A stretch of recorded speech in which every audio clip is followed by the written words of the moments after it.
I think it's important, if you're one leading a movement or traveling among the churches you serve, to try to assess what their eldership team has, what their local conditions are, so that you can have realistic expectations for that local church.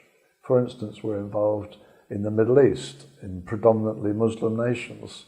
We know how hard that is. We know the difficulties.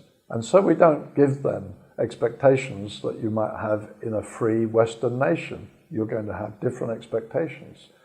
We can find sometimes in a large town in the UK, hey, your expectation of growth might be very different to if you're in a small town or a village. So expectations are somewhat affected by the local culture.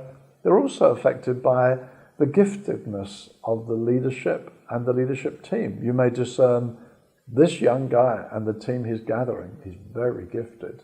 Now, we may want to exhort him, say, come on, you can see more than this happen, because you just see this brother is extraordinarily gifted, and he's gathered a team to him that show great promise.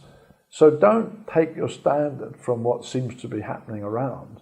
Come on, you can believe for so much more, because you discern there's a real gift in the brother.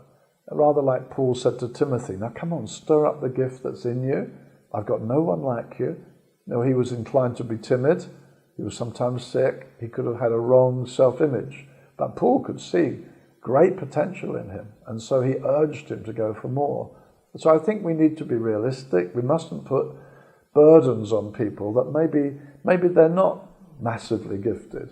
So we don't want to make people feel inadequate or crushed by unreal expectations.